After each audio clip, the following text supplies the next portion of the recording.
Joe. We'll look at the syllabus just for a second. You got my phone number on there. If you need to call me or shoot me a text or whatever you need to do, go ahead and do that. And I think I've got my, do I have an email on here? Yeah. Okay. I check my email regularly. I check. I'm sorry, no you don't. You had it on the other form. Oh, okay. Okay, it's on this other form, so go ahead and write that down. Owens Rick at Hotmail. Go ahead and put that on the syllabus. Owens Rick at hotmail.com. You need to email me or anything,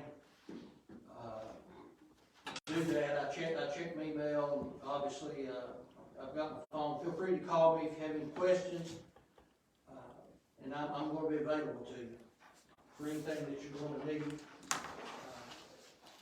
for any questions or anything at all concerning the class. I want to be able to answer those for you. Now, what the class is going to be, and you know, really what we need is about at least 3 times a week for an hour for a quarter to do a good introductory survey. Okay, we don't have that. So what we've got is 8 sessions for 50 minutes. And you know, and I've tried to determine, and I've tried to figure out a way where maybe we could put this study of Job in one of the longer terms, but you can do that with any of the subjects, right? Any of the short terms, you can look at any of those subjects or topics and say, well, that needs to be in the longer term. So I guess it is what it is. Job is a phenomenal book, though. But what we're going to have to do is do a quick survey of it, and we're going to have to try to cover the material and see what we can come up with and make the application and do the best that we can do with it. If you have any questions, we want to address those, and we want to come away with the understanding and the knowledge as best we can of what God has left for us with Job. And the objective of the course is to ensure the foundation of our faith, to increase our faith, and we want to prepare ourselves to always be able to give an answer. Because Job is one of those topics in one of those books that has been used over the years by skeptics. And we want to be able to give an answer for some of the questions that arise from the study of the book of Job. Now, of course, we see the course schedule. We'll try to keep to that. We may not exactly keep to it. We'll do the best we can. It's a lot of material. And so we'll try to keep to it. We'll try to cover it as much as we're able to. But we're going to do the best we can with it. We're going to produce or present the material. Obviously, we have to do it in the lecture format. I'm going to give notes to you each week so you can have something to follow with. What I encourage you to do is take your own notes in your own style of writing, whether that's handwritten or on a computer, so you can go back and look at those notes, look at the handouts, adjust those notes as you want to, and you may do that 2 years from now. In the next class, sometime or another, you take it under another instructor or whatever the case may be. The more you study, the more you learn, you'll add to it. You'll come across a note and you'll say, what did I mean by this? I don't know. But you will adjust these notes and they'll get better and better as time goes by. But take notes in your own style of writing. One of the reasons for that is because of the nature of the spring term, and those of you who have had my classes in the spring term, what I do, because it is short, there's only one exam, okay? And because there's only one exam, I'm going to send you home with the exam. I'm going to allow you to use your notes. And so take good notes. Be able to go back, because here is my point of any class I teach.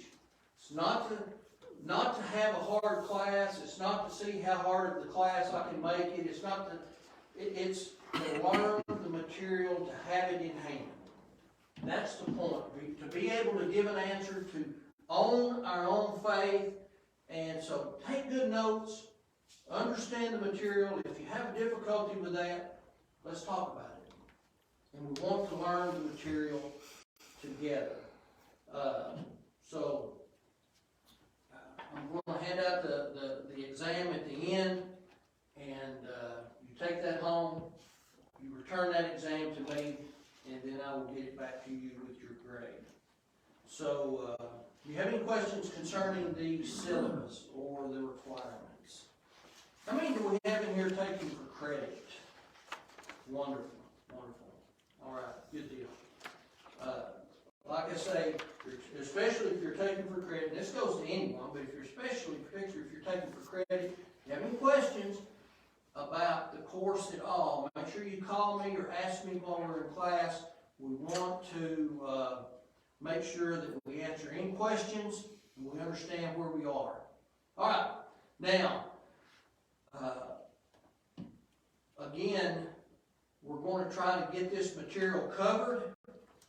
But if you have a question, we want to answer that question, and we want to go away with everybody understanding where we are and what the purpose of the material is. All right, here we go. The introduction of Job. The book of Job is a literary masterpiece.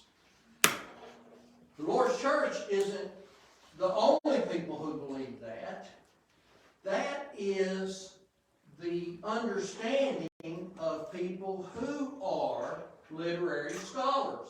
They may even be atheists, but it is a literary masterpiece as well, of course, as an inspired work. Notice some of the statements that have been said about the book of Job.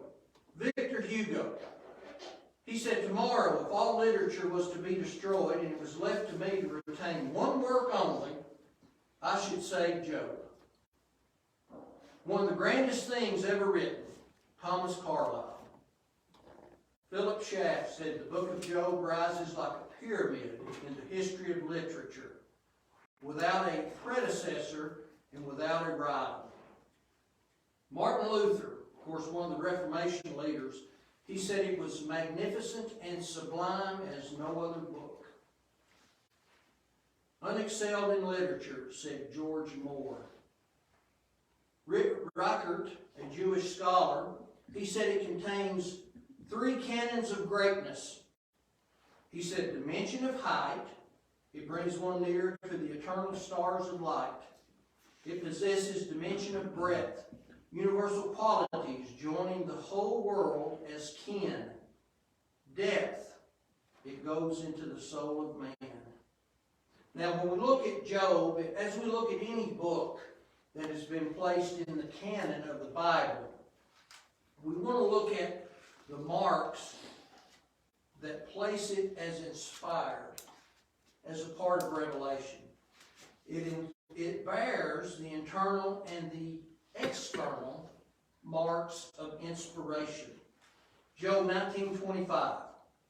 That verse says, for I know that my Redeemer liveth, and that he shall stand at the latter day upon the earth. Only someone who's inspired could have made a statement like that. That wasn't some kind of a common understanding. Job 26:7. He made this statement. He stretcheth out the north over the empty place, and hangeth the earth upon nothing. That wasn't scientific knowledge during the time of Job. The empty place of the north. The fact that the earth was extended in the universe and simply hanging upon nothing. You know, there are multitudes of myths in different cultures of what's holding the earth up. You know, every time we, well, not anymore, but used to, you know, you would travel. What's that book you used to get out and look at all the maps called? An atlas. Well, Atlas was the man who held up the earth. There was one myth where a bunch of turtles were stacked up and the earth was placed upon those turtles in one culture. So how is it that Job do that? Let's notice some questions and thoughts to consider as we study the book of Job, which we'll endeavor to answer. Was Job a historical person? Well, a lot of people say he wasn't. At what time in history did Job live? Was he a patriarch? Did he live during the time of Moses? Perhaps he lived during the time of Solomon. That's been suggested, that he lived during the time of Solomon. And what evidences do we have of when he lived? What about this one? Who destroyed Job? Was it Satan or was it God? We have that discussion through the pages of the book. What kind of person was Job? What do we learn about human suffering, and how was it that Job responded? As we study through the text, what is evil? Evil came upon Job, but what is it? Here's a good question we're going to have to consider. Who are the sons of God? We're going to read about them. Are the sons of God spoken of in Job different from the sons of God spoken of in Genesis 6, verse 2 and verse 4? Well, what about Satan himself? Who is Satan? And how does Satan have access to the presence of God in this account of Job? Was Job right or wrong when he stated that the Lord took away his possessions and his children? Did the Lord take them away? What about this one? Why didn't Satan kill Job's wife? He killed his children. Why not his wife? What kind of friends was it that Job had? Very weather friends. Well, is it good to be the kind of friend that Job had, or friends? Here's one.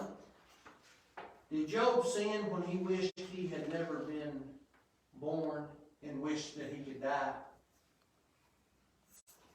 What was the philosophy of his friends, and was it a valid philosophy? Okay, here's one. Who wrote the book of Job? I think here is the question.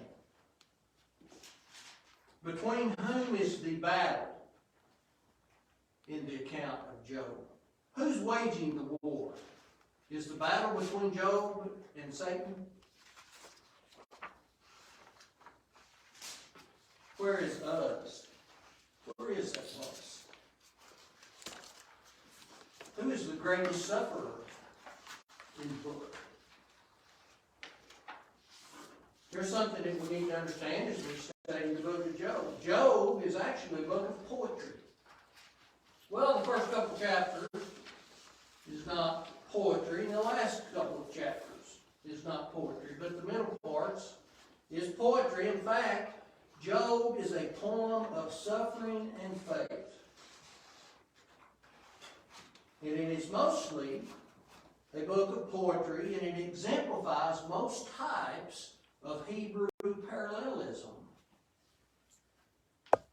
In fact, the author was a master of metaphor. We see that in chapter 14, verse 2, and chapters 7 through 12. Now, quotations play a very significant role in the book, though sometimes they're difficult to uncover and define. We see direct quotations from a speaker's thought, chapter 7, verse 4. We see quotations of a previous speaker's point of view, chapter 31, verse 1 and following. What about Proverbs? Speaking in Proverbs. Now, we see Proverbs in chapter 32, verse 6 through 8.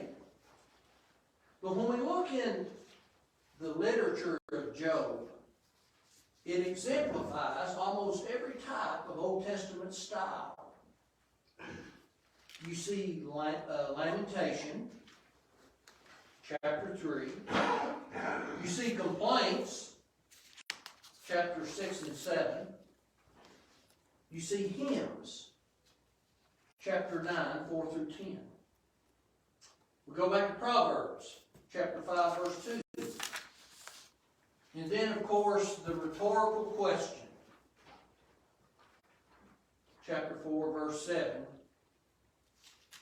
But we see rhetorical questions when it comes God's turn to speak at the end of the book. Now, it is also a book of universal appeal. That is one of the things that makes Job such a wonderful piece of literature. When one considers something's appeal, we have to consider its universality.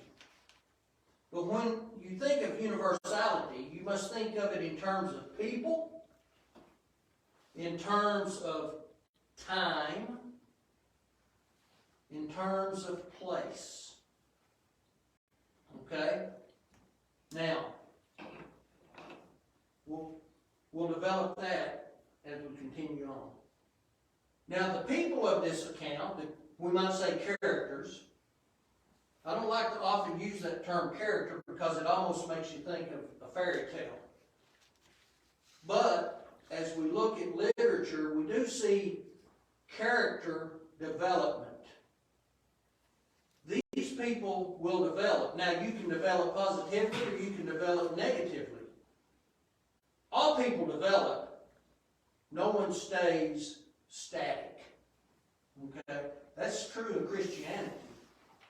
We are all developing characters.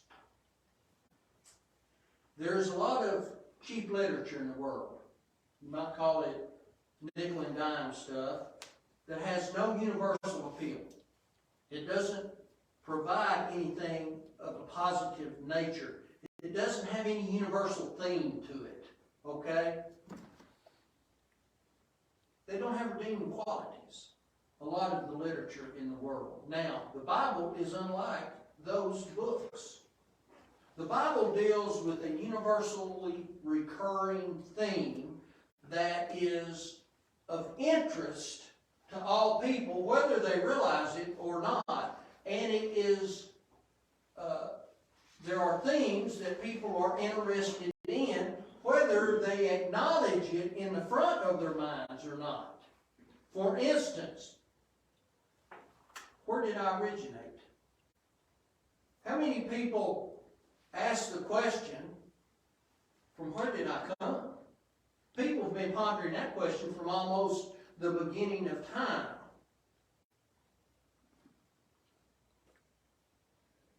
What is the purpose of life? Even Solomon tried to figure that one out, right? Where am I going when this life is over? So that's a universal appeal and the theme that Job deals with, or the Bible in whole deals with. So Job deals with things of a universal nature. And the characters in the book will either develop positively or negatively. So which way are they going to develop? We're going to notice that. Here are some of the universal themes in the book. We're going to notice Satan, evil, the battle between right and wrong, good and bad. Sorrow upon a person's death. That's a universal theme, isn't it? What about grief? Mistreated, though innocent. Does that ever happen? What about this? The problem of sin and evil. Is that a problem in the world? That's a big problem. People use that to try to disprove that there's a God. Well, if there was a God, there wouldn't be sin and evil. An all-loving God would not allow there to be sin and evil and harm and hurt in the world. Either He's not all-powerful, or He doesn't even exist. So we have to understand, how can there be sin and evil in the world, and how can a loving God allow that to happen, and how is it even there in the first place? So we can learn that in the book of Job. Talk about the bodily resurrection, the redemption, the Redeemer. Those are universal things. Was Job a real person? Liberals and higher critics say no. They say he simply personifies man and what he suffers. They claim he didn't really live, he's just a mythological figure. But Job was a historical figure. How do we know that? Well, Ezekiel 14 through 20, Ezekiel mentions the man by name. But he's not the only one he mentions. Let's notice a little something about Ezekiel. Ezekiel was a prophet, he was a priest, and he did his work around 830 BC. Now, why is all that important? Well, it's important, we're going to notice. Ezekiel was a married man. His wife died. God prohibited him from mourning the death of his wife. Ezekiel was among the captives of Kibar, and he was carried away in 597 BC during the second captivity. He prophesied during or between the second and the third captivity about the wickedness of Judah. Now here's what he said. He said the southern kingdom was so wicked and so sorry that if Noah and Daniel and Job were in Judah, their righteousness would only save them. That includes everybody else.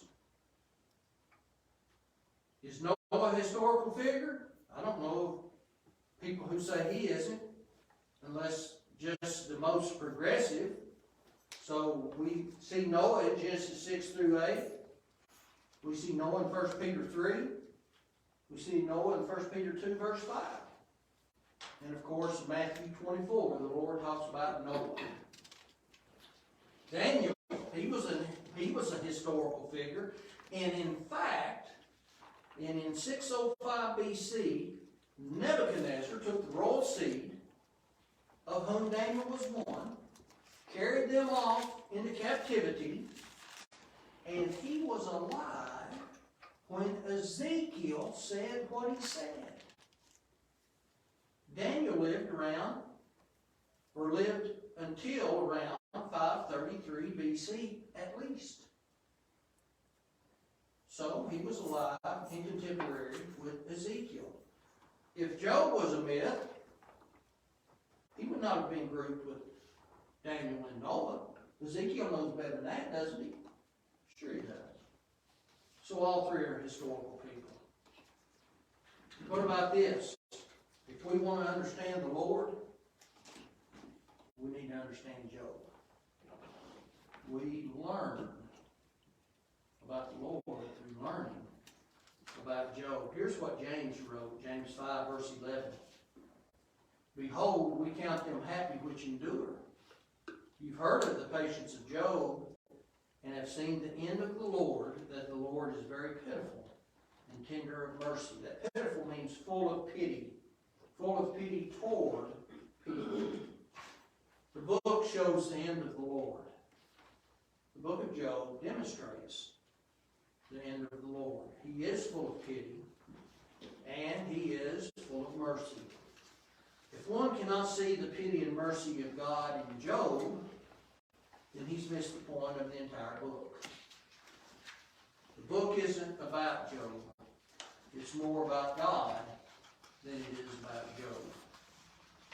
We learn more about God in the book of Job than most people realize. I think a lot of people look at the book and they see God as a vicious individual because he allowed Job to suffer. But they look at God and they see him as a vicious individual because he allowed the Christ to suffer. Who suffered most when Job, the person whom God was so proud of, Job 1 verse 8, was being viciously mistreated, and God had to allow it? Well, I would suggest God suffered the most. Think of it this way. How would it feel if one had to watch his or her own child tortured and there was nothing the parent could do? Who's going to suffer most? I guarantee you the parent will suffer the most. When did Job live? Job lived during the patriarchal age. That is my opinion. He lived after the flood because he talked of the flood. Job is actually mentioned in secular writing around the time or just prior to the time of Abraham.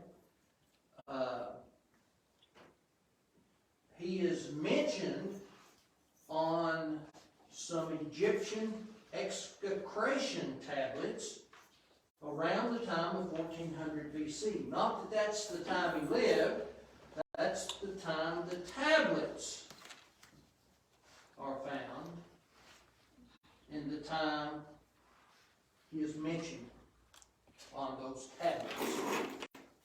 Abraham lived around 2000 BC. Job served as a priest. At what time in history did the head of the home serve as the priest? During the patriarchal period, wasn't it? That's how we know Abel was a married man. He offered sacrifice. That's how we know Cain was a married man. He offered sacrifice. He simply did it incorrectly. Job mediated for his friends as a type of Christ. And Christ is often seen in the book of Job. Job was not of the Levitical priesthood. Also, Job gave an inheritance to his daughters, the same as he gave to his sons. That did not happen under the law of Moses unless a man died without a son. Numbers 27, verse 6. His age indicates he was a patriarch. It's likely that when he married, he probably married around the age of 20. That was a common age. Let's say allow 10 years to have children, 20 years for them to reach adulthood. At a minimum, he would have been 50. He could have been older. He could have waited and got married at a later age. Let's just say at a minimum he married at 20. So if he married at that time, and then Job endured months of misery during this time, Job 7 verse 3, and then he lived an additional 140 years, that's 190 years. Now, it's likely that he could have lived longer. God doubled everything he had. God could have doubled his age. He might have been 70 years old when all of this happened. So he could have lived to be 210 years old. So he was, at any rate, however old, 190 to 210, he lived to be the age of the patriarchs.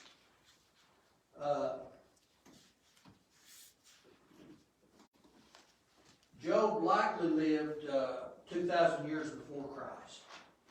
We notice that when all of the terrible things began to happen to him, Job shaved his head. That was forbidden under the law of Moses for mourning. You couldn't shave your head to mourn under the law of Moses, and he wasn't rebuked for it. Deuteronomy 14, 1 through 2. Also, the book was written in early Aramaic or early Hebrew, not in the language of Moses, or in the language of Solomon. Job mentioned the flood, and he mentioned dinosaurs. However, he did not mention some things. He did not mention the promise of Abraham or Abraham himself. He did not mention the exodus from Egypt, the giving of the law or the law itself, the wilderness wanderings. He did not mention crossing Jordan, the conquest of Canaan, the tabernacle or the temple, the Levitical priesthood, or the kingdom of Israel. He was a Jew, and if Moses was the author, surely some of those things would have been mentioned. If he'd lived during the time of Moses, I believe Job would have had to have come under the law of Moses.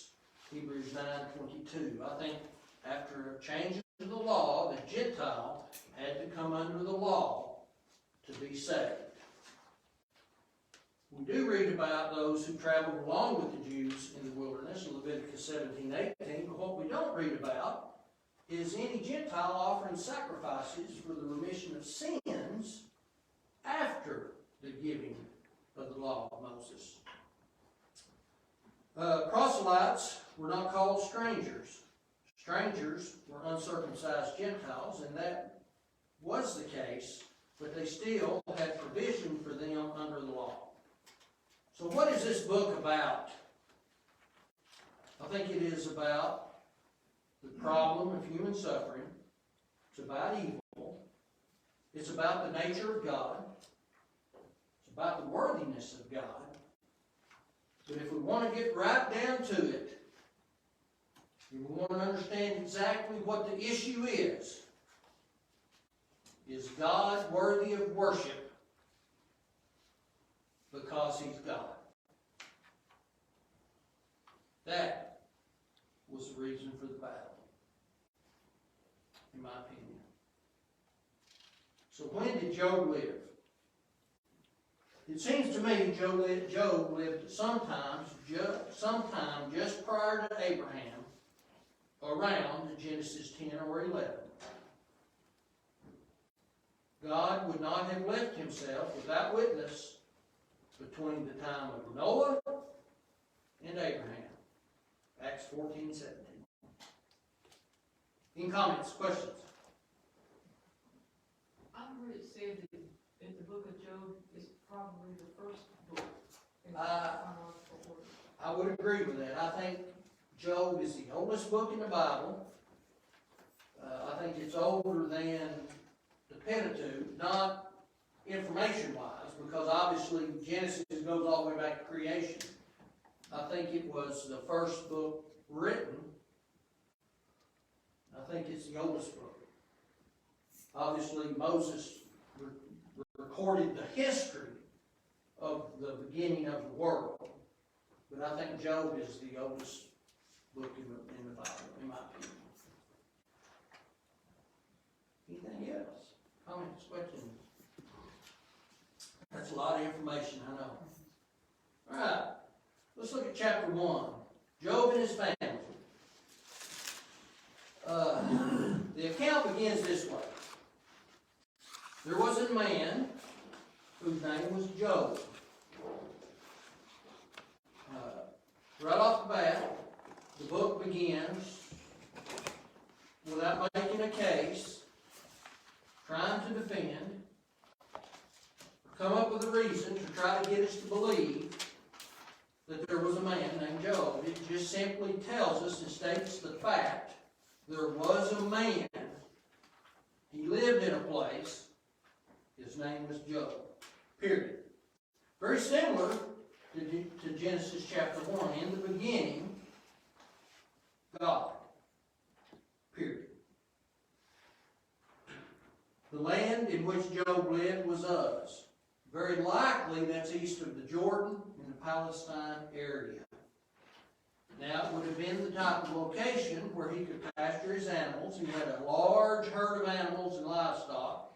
In addition, that land is also mentioned in other places in the Bible.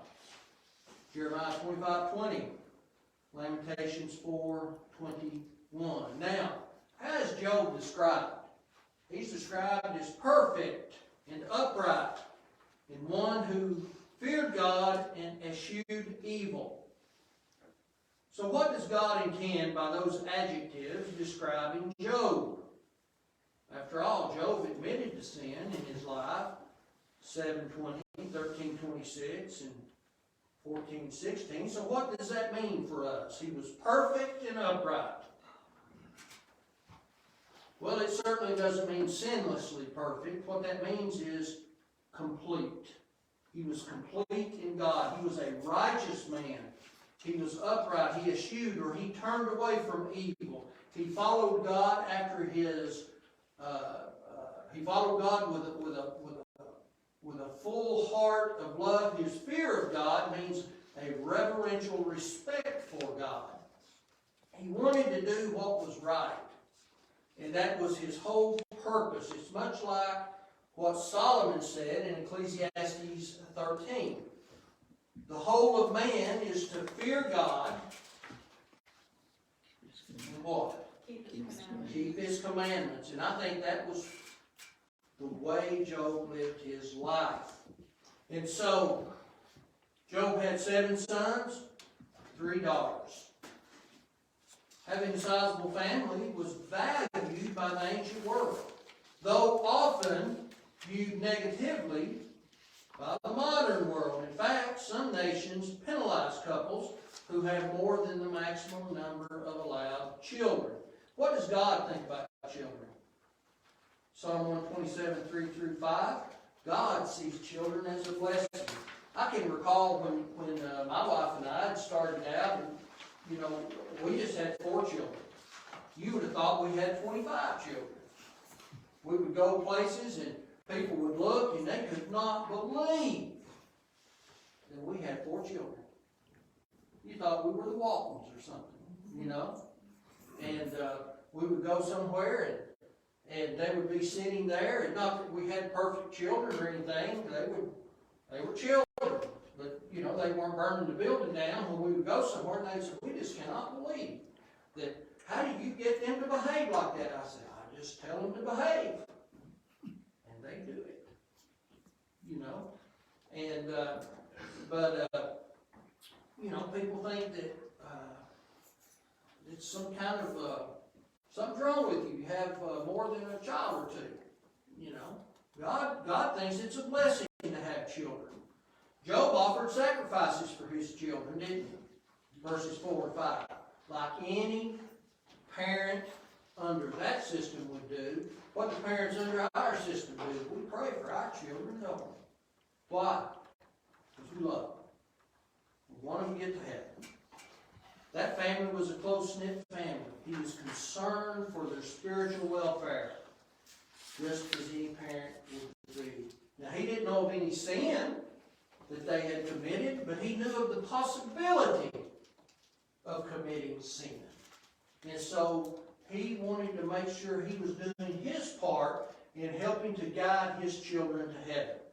And then, of course, we get a little further into chapter 1, and we see Satan attacking. Now, Satan's attacks aren't always the frontal attack that we're going to notice. Satan will attack by accusation or by setting you up, or however he does it. He has a myriad of things that he does, verses 6-12. So we see here in this situation, we go back to seeing the sons of God. They presented themselves to God. So what would the sons of God be here? Who are the sons of God? Well, if we look at 1 Kings 22, 19-20, the sons of God, in this context, would have to be angels. It would have to be angels. Can't be the sons of God that we read about in Genesis 6:2, because what do angels not do?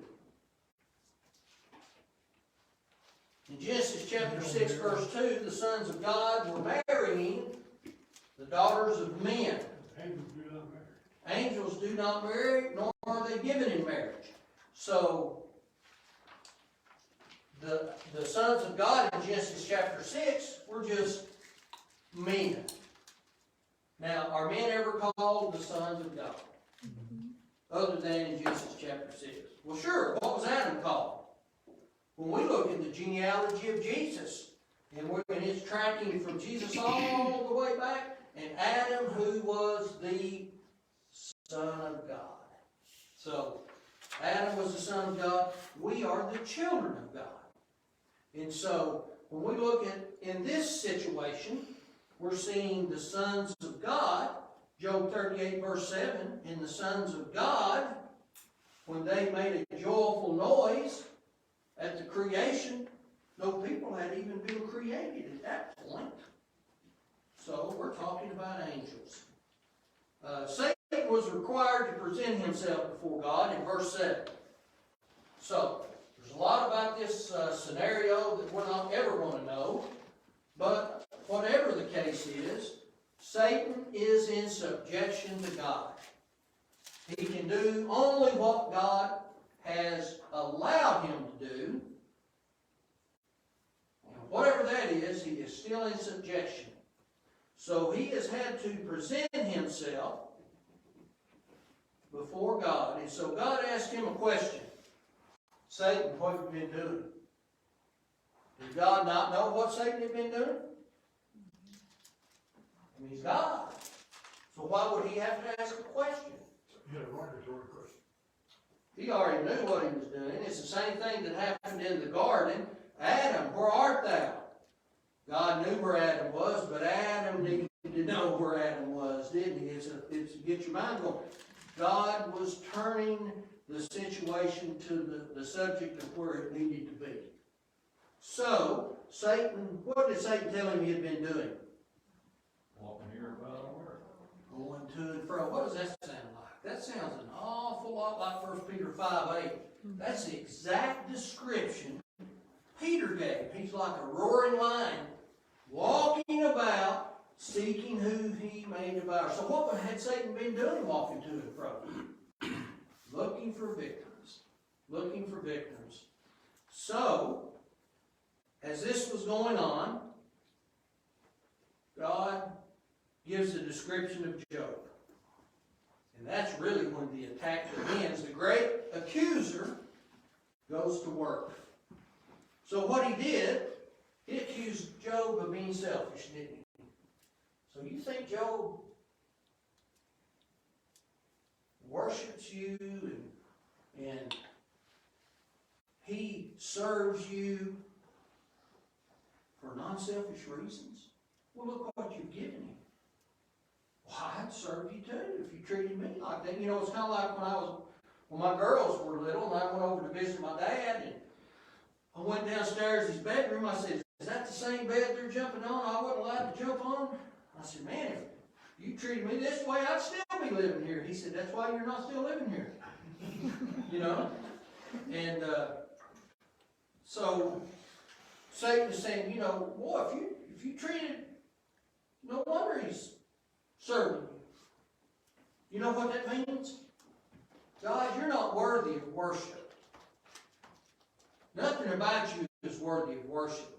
You can only get people to serve you if you bribe them. Satan is a low-down, low-life individual. And the assault is really an attack against God. So he accused God of having hemmed Job in with a great fence. So God allows Satan to implement this plan that he came up with. He says, you take away all this stuff and he'll curse you to your face. God says, no. You go ahead and you do that. But what wasn't he allowed to do?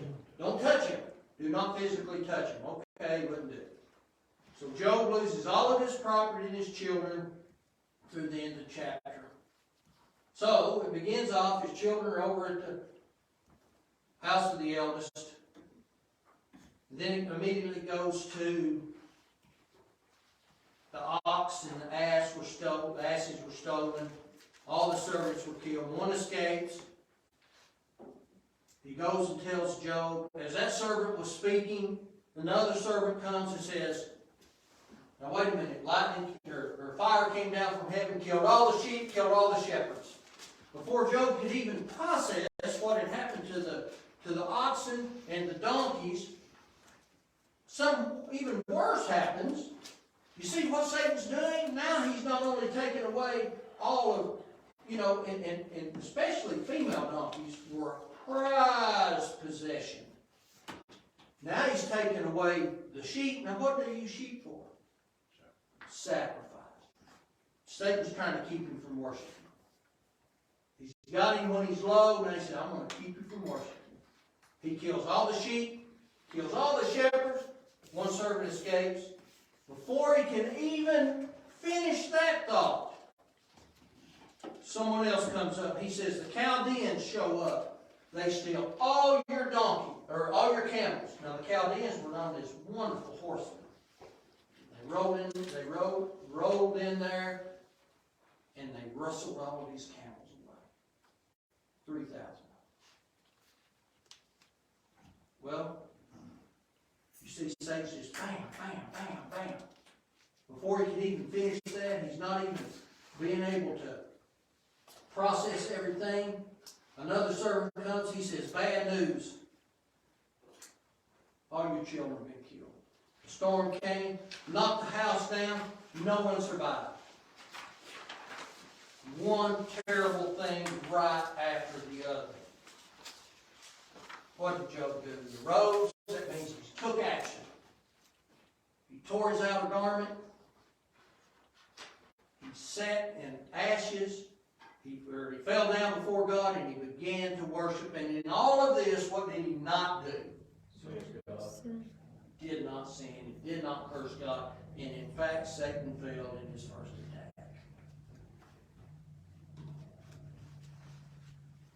Any comments? Questions?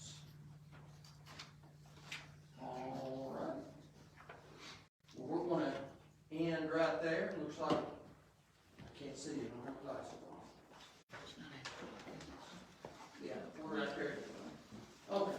Well, what we'll do, once we get past this next chapter, we'll get into the speeches. This will move a lot quicker. We'll make up our time. And we'll carry it. All right. I certainly appreciate your attention. And we'll be back next time. Thank you.